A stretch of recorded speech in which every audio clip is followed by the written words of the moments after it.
रात के सन्नाटे के बीच हम एक कार को देखते हैं। इस कार में जो लड़का बैठा है उसका नाम है एंट। उसके मम डैड उसे वेकेशन पर ले जा रहे हैं। एंट अंदर से बिल्कुल घबराया हुआ है, पता नहीं क्या बात थी। खैर जो भी हो, वो अपने डेस्टिनी पर पहुंच चुके थे। शहर से कोसों दूर ये एक ऐसी मनमोहक जगह थी जहां पर काफी सारे लोग अपनी वेकेशन एंजॉय करने आते थे। ये है बेन डाल्टन, साथ में उनकी पत्नी लुईज और उनकी बेटी एग्नेस भी है। बेन स्विमिंग पूल के पास बैठे अपनी बुक पढ़ रहे हैं। तभी एंट के डैड पैट्रिक उनके पास आए। दरअसल उन्हें वो बड़ी सन लाउंजर चाहिए थी। इसी बहाने उनके बीच थोड़ी बहुत जान पहचान भी हो गई। पैट्रिक के हाव भाव से लग रहा था कि वो बड़ी खुराफाती है। असल में वेकेशन का असली मजा तो वही लोग उठा रहे थे। पैट्रिक ने यहाँ की गलियों में घूमने के लिए एक स्कूटर भी रेंट पर ले लिया था। स्कूटर देख एग्नेस जिद पर अड़ गई कि उसे भी स्कूटर पर बैठकर घूमना है। लुईस डर रही थी कि हेलमेट वगैरह नहीं है, कहीं कुछ गड़बड़ न हो जाए। पैट्रिक गाड़ी वगैरह स्लो चलाता है, उसे कुछ नहीं होगा। ये बात पैट्रिक की वाइफ सियारा ने बताई। इतने में वे घूमकर लौट भी आए। बातों ही बातों में साथ में लंच का प्रोग्राम भी बन गया।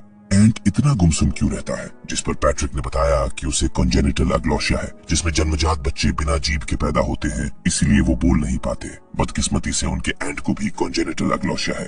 वैसे आप दोनों क्या करते हैं? बेन की कंपनी कैलिफोर्निया से लंदन शिफ्ट होने वाली थी, इसलिए वो भी सेटल होने के लिए परिवार लेकर लंदन चला आया। पर ऐन वक्त पर कंपनी ने उसे कुछ पैसे देकर निकाल दिया। मतलब फिलहाल तो वो लंदन में घर और नौकरी दोनों को लेकर परेशान है। वही पैट्रिक की बात करें तो वो अपनी अच्छी खासी डॉक्टरी की जॉब छोड़कर अब चैरिटेबल इंस्टीट्यूट के लिए काम करता है। पैसे वैसे में क्या रखा है, गरीब लोगों की मदद करके उसे काफी खुशी मिलती है। इसी तरह इनकी दोस्ती बढ़ती चली गई। वापस लौटने से पहले पैट्रिक ने बेन के परिवार को अपने घर इनवाइट भी किया। अगले दिन बेन अपनी फैमिली को लेकर वापस लंदन लौट आया। किराए का रूम लिए और वहीं पर रहने लगे। बेन ने नौकरी के लिए एक जगह इंटरव्यू भी दिया, लेकिन बात नहीं बनी। ऊपर से एग्नेस अलग ही परेशान करती थी। कहने को तो वो 11 साल की हो चली थी, मगर उसका बचपना गया नहीं था। मतलब उसके पास एक बनी था जिसे वो छोड़ने को तैयार ही नहीं थी। ये दोनों मियाँ बीवी उसे सिखा सिखा कर थक चुके थे। एक रात इन्हें पैट्रिक का पोस्ट कार्ड मिला, जिसमें उसने इटली में साथ बिताए वेकेशन का जिक्र किया था और ये भी कि एंट एग्नेस को काफी मिस कर रहा है। आगे उसने इनको अपने घर पर इनवाइट भी किया था। बेन नौकरी ढूंढ ढूंढ कर परेशान तो हो ही चुका था, इसलिए डिसाइड किया कि वे वहाँ घूम आते हैं। इस झमेले से ब्रेक भी मिल जाएगा। अगली सुबह कार लेकर ट्राई पर निकल पड़े। सफर करते करते पूरा दिन, फिर शाम हो चला। ये ऐसे बिहाड़ इलाके में आ चुके थे जहाँ पर फोन में नेटवर्क नहीं था। कहीं देर रात को जाकर वो पैट्रिक के घर पहुँचे। उनका घर पुराना तो था, मगर काफी विशाल था। मेल मिलाप किए, एक दूसरे का हाल चाल लिए। फिर सियारा उन्हें उनका कमरा दिखाने ले गई। पोस्ट कार्ड में जिक्र किए थे कि एंट मैग्नस को याद करते रहता है, पर उसे सामने देख तो उस पर कुछ फर्क ही नहीं पड़ा। बड़ी अजीब किस्म का लड़का था। सियारा ने एग्नेस का बेड दिखाया कि वो एंट के रूम में सोएगी। जमीन पर सोना है, ये बात लुईस को ठीक नहीं लगी, पर यहाँ वो मेहमान थे, इसलिए कुछ बोल भी नहीं पाए। डिनर वगैरह करके बेन कचरा फेंकने बाहर गया। अचानक अपने पीछे एंट को देख डर गया। दरअसल एंट उसे अपना मुंह खोलकर कुछ दिखाना चाहता है, कुछ बताने की कोशिश कर रहा है। इतने में पैट्रिक आ पहुंचा, इसीलिए वो क्या बताने की कोशिश कर रहा था बेन समझ नहीं पाया। बच्चों को सुलाकर ये महफिल जमा लिए। इस बात की भी जिक्र हुई कि इनके घर के आस पड़ोस में और किसी का घर क्यों नहीं है। पैट्रिक ने बताया कि यहाँ से कुछ ही दूरी पर एक गांव है। वे सभी मिलकर एक दूसरे का अच्छा ख्याल रखते हैं। मतलब कि अगर यहाँ कोई इमरजेंसी भी हुई तो दिक्कत की कोई बात नहीं। इधर एग्नेस सो चुकी थी। तभी एंट उसे जगाकर अपने शरीर पर लगे जख्म दिखाने लगा। इससे पहले कि वो कुछ समझा पाता, उसकी मम आ पहुंची। आखिर उसके साथ हुआ क्या है? जो भी हो, यहाँ से लुईस जब सोने पहुंची तो इतने गंदे बेड को देख भिन-भिना उठी। इनकी खातिरदारी में अपने पालतू हंस को मारना, ये जानते हुए भी कि लुईस नॉनवेज नहीं खाती, उसे नॉनवेज खिलाना। पैट्रिक और एंट के अजीबोगरीब व्यवहार के पीछे आखिर क्या राज था? लुईस इस गंदगी से भरे बेड पर एक रात भी नहीं गुजारना चाहती थी। अगली सुबह डिसाइड किए कि लुईस के गर्दन दुखने का बहाना बनाकर यहाँ से कट लेंगे। इतने में सियारा दावत लेकर चली आई। असल में पैट्रिक के दोस्त माइस ने उन्हें अपने घर दावत पर बुलाया था, जिसे ये मना नहीं कर पाए। सज धज के निकलते टाइम पैट्रिक ने बताया कि सिर्फ वो चारों जा रहे हैं। बच्चे यही मास्टर मुहजिद के साथ रहेंगे। एग्नेस को किसी अनजान आदमी के साथ छोड़ना लुईस को सही नहीं लग रहा था। पैट्रिक ने भरोसा दिलाया कि मुहजिद उनका खास है, वो मास्टर है, बच्चों को संभालना जानता है। इसके बाद ये दंदनाते हुए माइक के घर की तरफ निकल पड़े। जिस रफ्तार से पैट्रिक गाड़ी भगाना शुरू किया, उससे वो डॉक्टर कमसन की ज्यादा लग रहा था। राम भरोसे चलकर आखिरकार ये माइक के घर पहुंच गए। माइक ने इनकी खातिरदारी में कोई कसर नहीं छोड़ी। दूसरी तरफ एंट मुजिद की नजरों से बचकर एग्नेस को कुछ दिखाने ले गया। उसके डैड के डेस्क में अनगिनत घड़ियां थी, जिनमें से एक को दिखाकर वो कुछ बताने की कोशिश किया, मगर एग्नेस कुछ समझ ही नहीं पाई। तब तक मुजिद वापस आ गया। उधर खाना खिलाने के बाद माइक अच्छा खासा बिल पकड़ा दिया। वो बिल पैट्रिक बेन के मत्थे मड़कर कार निकालने चल पड़ा। मतलब शौक से आए थे दावत उड़ाने, उल्टा इन्हीं की जेब कट गई। इनका पाला गजब के नमूनों से पड़ा था। इतना ही नहीं, घर वापस लौटने के बाद दोनों अपने कमरे में क्या कर रहे हैं, पैट्रिक ताका झाकी भी कर रहा था। हालांकि इन्हें इस बात की भनक नहीं लगी। लुईस इस गंदे से बेड पर न कल सो पाई थी और न ही आज उसे नींद आ रही है। ऐसे ही वो एग्नेस की खोज खबर लेने उसके रूम में चली गई, मगर एग्नेस और एंट दोनों वहाँ नहीं थे। भाई साहब घबराहट के मारे वो तुरंत टिक के रूम में गई तो वहाँ का नजारा देख दंग रह गई। चुपके से एग्नेस को गोद में उठाई और ये रातों रात सामान पैक करके सुबह होते ही यहाँ से रफू चक्कर हो लिए। एग्नेस परेशान हो उठी कि उसका बड़ी तो वहीं पर छूट गया। गाड़ी रोककर पूरा सामान छान मारे, मगर वो नहीं मिला। उसके डैड लाख समझाएं कि दूसरा खरीद देंगे। एग्नेस की सांस ऊपर नीचे होने लगी। उसे लगने लगा था कि वो उसके बड़ी को चोट पहुंचाएंगे। उसके परेशान करने के चलते ये ट्रक से भिड़ने से बाल बाल बचे। कहीं एग्नेस की सांस की बीमारी उभर न जाए, इसीलिए मजबूरी में इन्हें बड़ी को लेने वापस लौटना ही पड़ा। तब तक वे जग चुके थे।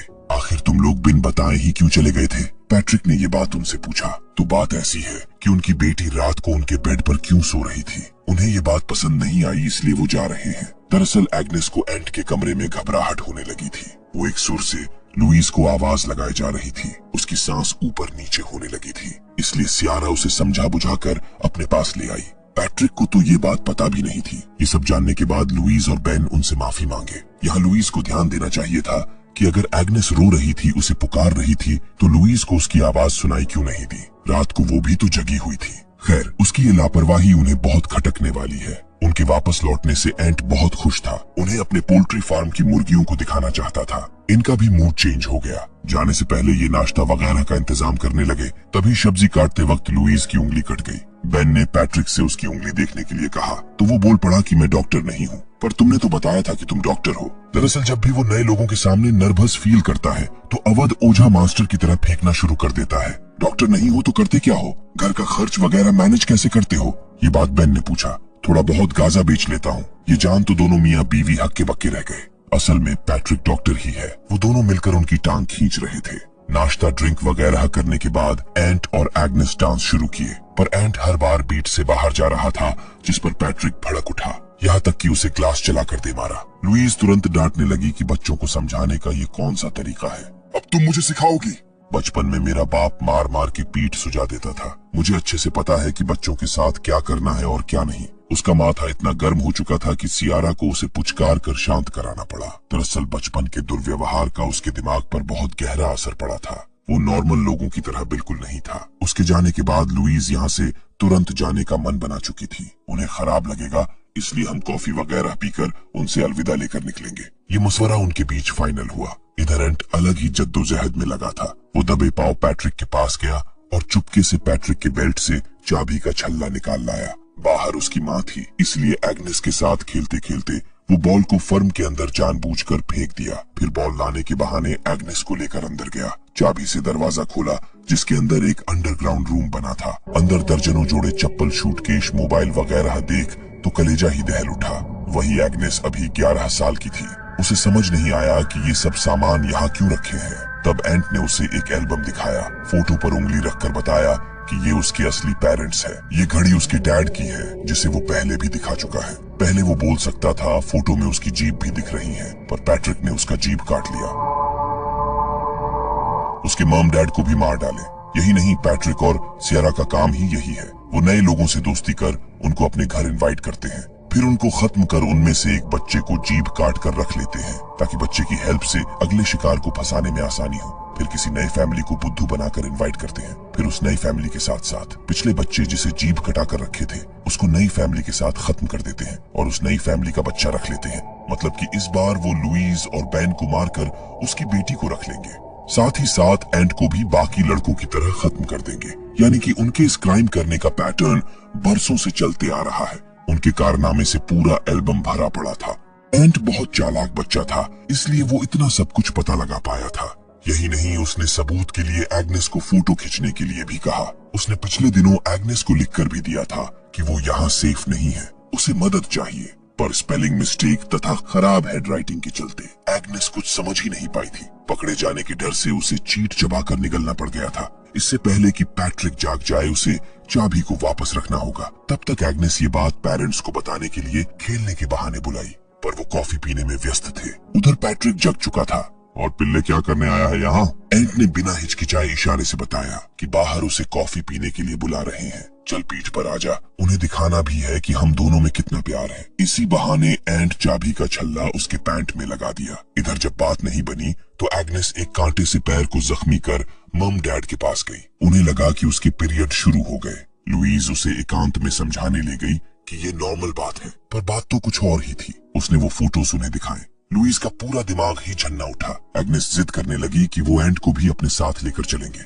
दूसरी तरफ पैट्रिक को पता चल चुका था कि बेसमेंट में कोई तो गया था। लुईज एग्नेस के चोट के बहाने से बेन को अंदर बुला लाई। सब कुछ जानने समझने के बाद लुईज ने डिसाइड किया कि वो एग्नेस के पीरियड का बहाना बनाकर यहाँ से भाग निकलेंगे। तुरंत जाकर ये बात उनको बताएं। पैट्रिक की फैमिली उन्हें दरवाजे तक छोड़ने गई, लेकिन ये क्या, कार तो पंचर है। आपस में खुसफुसाए कि कुछ दूर ऐसे ही चला लेंगे, पर पैट्रिक ने टोक ही दिया। वैसे इसे ठीक करने के लिए पैट्रिक के पास टूल्स वगैरह थे, जिसे लेने दोनों अंदर गए। बेन अंदर ही अंदर सहमा हुआ था, कहीं पैट्रिक एकाएक उस पर हमला न कर दे, पर ऐसा कुछ नहीं हुआ। पैट्रिक ने इनकी गाड़ी भी दुरुस्त कर दी। निकलते वक्त एग्नेस ने देखा कि उसके बड़ी को किसी ने छप्पर पर फेंक दिया है। ये काम एंट का ही होगा। पैट्रिक ने ये बात उनको बताई। कोई ना उसके पास सीढ़ी है, बेन उससे लंबा है, इसलिए सीढ़ी चढ़कर उतार लेगा। भाई साहब, सीढ़ी चढ़ने में उसकी हालत टाइट हो गई। वो मान चुका था कि पैट्रिक उसे सीढ़ी से गिराने वाला है, फिर भी चढ़ा और बड़ी को उतार लाया। इसके बाद वे अलविदा बोल गाड़ी घुमाकर निकलने ही वाले थे। तभी पैट्रिक ने एंट को तालाब में फेंक दिया।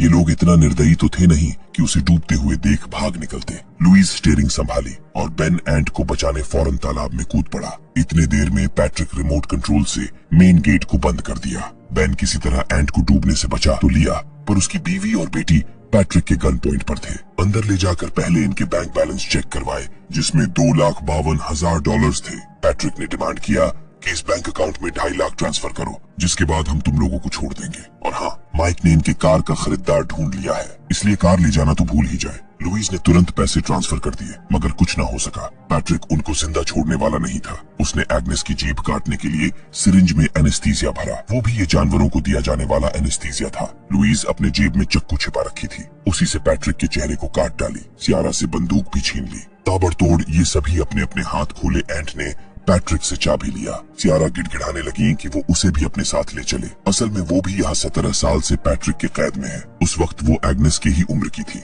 मगर इस बार लुईज उनके झांसे में नहीं पड़ी। उन दोनों को अंदर लॉक कर ये कार लिए और निकल पड़े। इतने में सामने से माइक आ पहुंचा। इन्हें भागते देख वो इन पर गोलियां चलाने लगा। उससे बचने के लिए इन्हें वापस घर में ही आकर छिपना पड़ा। खिड़कियां, दरवाजे वगैरह सब बंद कर दिए गए। दरवाजे पर आलमारी घसीट लिए। उधर दरवाजा पीटने की आवाज सुन माइस ताला तोड़कर उनको आजाद कर चुका था। वे सभी उसी के घर में छिपे हैं, बताया उसने। और ये भी कि इस बार उसे हिस्से में से पिछली बार से ज्यादा पैसे चाहिए। उन्हें ठिकाने लगाने के लिए सबसे पहले ये टेलीफोन का कनेक्शन तथा लाइट कट कर दिए। दहशत के मारे उन सब की हालत खराब थी, फिर भी बच्चों के खातिर उन्हें लड़ना तो होगा ही। वे एंट और एग्नेस को आलमारी में छिपा दिए, तो वही पैट्रिक और उसके साथियों को शिकार करना पसंद था। इस पल को और रंगीन बनाने के लिए पैट्रिक ने फुल वॉल्यूम पर गाना चलाया, जिसके बाद तीनों शिकारी 3 तरफ से घर के अंदर दाखिल हुए।